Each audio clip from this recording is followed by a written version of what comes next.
Guys,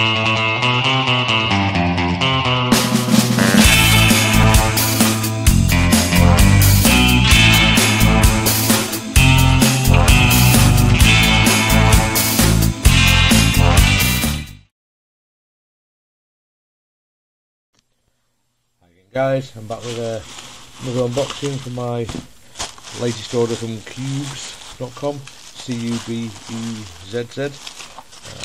Find out of there. No. So this is the next puzzle out of the box, which is, as you can probably see, yet another WitEden cube. Another Mixup Plus. This one is the 3x3x4. You might have seen the previous video where I did the 4x4x3. Obviously this is another one in that series. You got 3x3x4.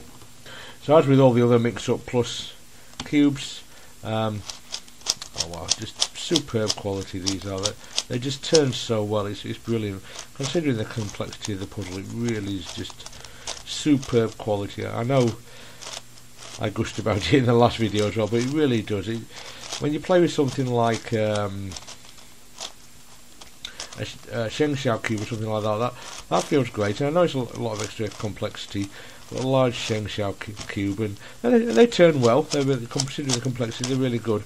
Then you pick something like this up, and it's just so effortless to turn, and it just feels like such superb quality, and it's just an absolute joy to play with. I just think these are just really good, as most WitEden puzzles usually are. So, like all the other Mixup Plus cubes, you've got regular kind of 3x3 turns, as I've been doing, but you've also got the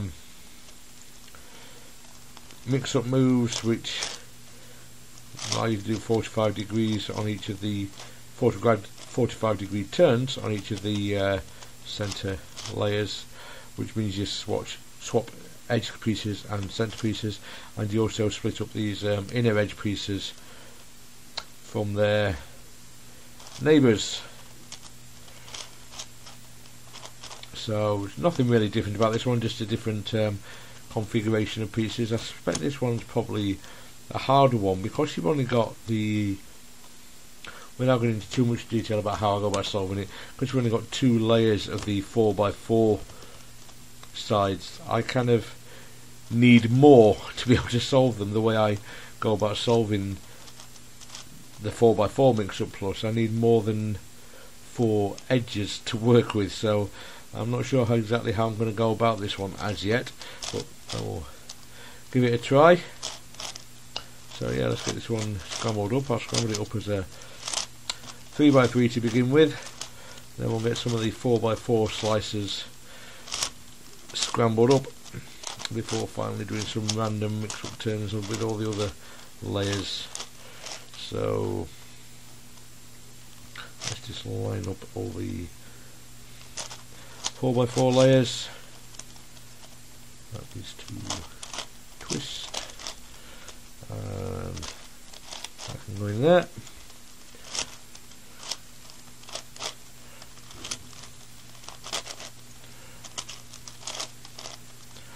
So now we can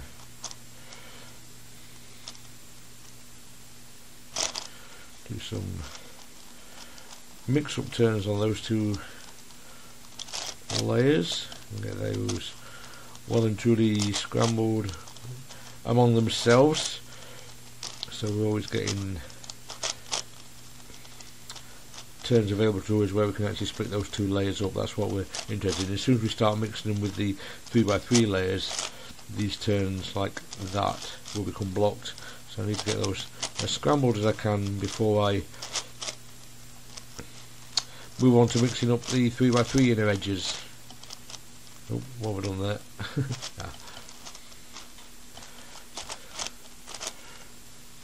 Okay, I think we're getting towards the point where that can be considered well and truly scrambled. Maybe not quite yet, but we're getting close.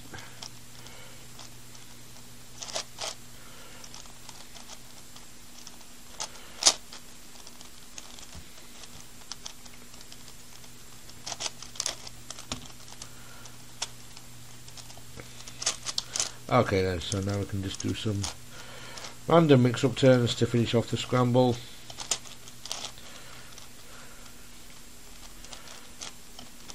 And get the 3x3 side inner edges split up from all their neighbouring pieces. Where will you turn? Because you're not lined up.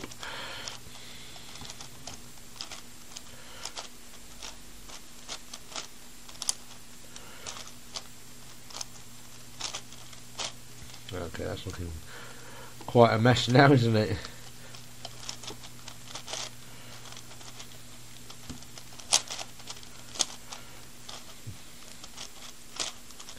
Yeah, this is an excellent series of puzzles. As I've said in the last video, I really enjoyed the 3x3x3 Mixup Plus and the 4x4x4 Mixup Plus, so I have no doubts that I will thoroughly enjoy this puzzle just as much, although I do suspect, as I said, that this one might be a little bit harder, but we'll soon find out.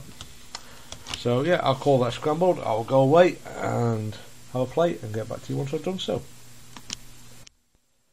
Okay, so the 3x3x4 Mix-Up Plus is now solved again, as you can see. Once again, a lot of fun, this puzzle. This is probably the most challenging of this series, I think. It's especially on the two, sorry, the kind of 4x4 sections where you've got the edges and inner edges to match up, because you haven't got much free space to put pieces in, because you've only got kind of 4 of those edges. That adds an extra dimension, and just like the 3x3x4 version, sorry, the 4x4x3 version, you get a lot of extra blocking with these centre pieces. If they're rotated wrongly, you can't split the edges up like this to do the edge matching, so you have to make sure your centres are rotated correctly all the time, which adds another dimension to the solve. And just like the rest of the series, superb quality, excellent turning for the type of puzzle. Now, it's not, don't expect any you know, kind of Diane Zanchi style turning quality, but obviously this isn't intended to be a speed cube in any sense of the word, and for a complex solve and a complex puzzle with lots of little pieces, the turning quality of these is really fabulous, and they feel like they're really just made very well. They feel very solid, they feel very well put together, and you know, you've got all the corner cutting you could ever need on for something like this, and yeah, you couldn't ask for any more. As for difficulty, as I said, I think this is probably the most challenging one in this series. I certainly used what I'd learnt on the other versions. This is the last one I solved out of the series that I have so far, and I certainly used what I'd learned on the other puzzles to figure out how to solve this one. This one definitely would have been very difficult if I hadn't had the experience of the other ones, I think. So if you're looking for a nice challenge, if you've solved any of the regular mix-up cubes like Oscar's 3x3x3 and you fancy trying to step up in difficulty, then definitely give these a shot. Although I probably wouldn't recommend this as your first one, the 3x3x4. Perhaps try the 3x3x3 or the 4x4x4 or both beforehand, and then move on to one of these. But yeah, very fun puzzle. I'm a huge fan of the entire series. I've loved them. I find, as I've said in other videos, I find them really satisfying to solve. I just get a great sense of achievement from solving one of these, and yeah, it's a real fun puzzle. Alright then guys, that's it for this video. Thanks very much for watching, and I will see you next time. Take care now. Bye.